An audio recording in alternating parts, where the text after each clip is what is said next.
কলকাতা হাইকোর্টের নির্দেশে দুর্গাচক এলাকায় রাজ্য সড়কের পাশে সরকারি জায়গায় থাকা 11টি দোকানঘর বুধবার ভেঙে দিল প্রশাসন। পুলিশ প্রশাসন অতিরিক্ত জেলা শাসকের উপস্থিতিতে পেল অর্ডার দিয়ে দোকানঘরগুলি ভাঙা হয়। অভিযোগকারী বলেন, দোকানগুলি অবৈধভাবে নির্মাণ করা হয়েছিল। দোকানগুলির পিছনে থাকা জমিতে যাতায়াতের অসুবিধা হচ্ছিল, তাই হাইকোর্টের দ্বারস্থ হয়েছিলেন। দোকানগুলির পেছনে তার 6.5 দশক জমি আছে।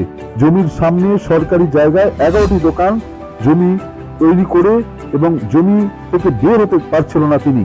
বিগত 3 বছর ধরে হাইকোর্টের নির্দেশ দোকানগুলি ভেঙে দেওয়ার নির্দেশ দেয়। এরপরে দোকানগুলির মালিকরা হাইকোর্টের দ্বারস্থ হন, কিন্তু হাইকোর্ট দোকানগুলি ভাঙার নির্দেশ বহাল রাখে। অনেকেই অভিযোগ, দুর্গাচক এলাকা জুড়ে প্রচুর সরকারি জমি জবরদখল রয়েছে, সেখানে আইনিভাবে নির্মাণ হয়েছে, কিন্তু সেগুলো সব দখলমুক্ত করার দাবি তুলছে তারা। প্রশাসন জানিয়েছে, অভিযোগ থাকলে খতিয়ে দেখবে এবং পদক্ষেপ নেওয়া হবে। কলকাতা হাইকোর্টের নির্দেশে দুর্গাচক এলাকায় জাতীয় সড়কে মঞ্জুশ্রীর পাশে সরকারি জায়গায় 11টি দোকানঘর ভেঙে দিল পুরো প্রশাসন। 8 দোকান ভাঙা হয়েছে। কখন থেকে এসছে? আজকের পুলিশ এসছে, গভর্নমেন্ট ভাবে কোর্টের অর্ডারে আজকে ভাঙা হচ্ছে।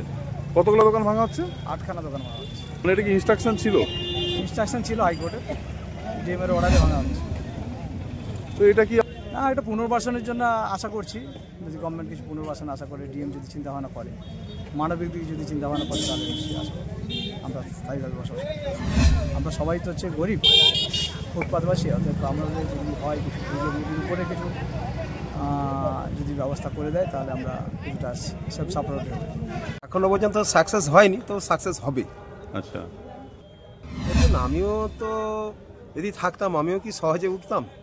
প্রত্যেকে এতদিন করে কর্মে খাচ্ছে, গরিব মানুষ।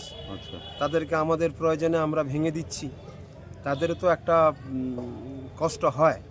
এটা আমি একজন মানুষ হিসাবে আমারও তো সেই দিকটা মানবিকতা দেখা উচিত তো ছিল না। বিভিন্ন গণ্ডগোল সমস্যার সম্মুখীন হওয়ার তৈরি হয়েছিল। কারেন্ট নিতে দিয়েছিল না, ঘর করতে দিয়েছিল না, বিভিন্ন রকম সমস্যা তৈরি হয়েছিল। আমার এখানে একটা বড় ব্যবসা ছিল, সেই বিজনেসটা আমি রাস্তা পেলাম না, আমার বিজনেসটা নষ্ট হয়ে গেল, সেই জন্যই আইনে গিয়েছিলাম। তারপর আইন কি বললো?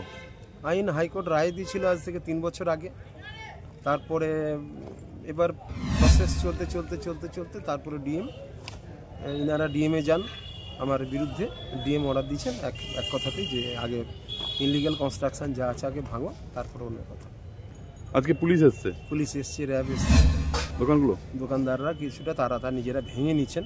আমার সামনে যেটা আমার বক্তব্য ছিল, যে আমি 3 জনের উপরে কেস করেছিলাম। 3 জনের আমার সামনে 3 জনের দোকান ছিল ক্লিয়ার করার জন্য। আইনের প্রতি তো সবসময় মানুষের আস্থা থাকা উচিত, আমারও আস্থা আছে। হ্যাঁ, দেরি হলেও আমরা কাজ হয়েছে খুশি। Smart news Bangla. Smart news Bangla.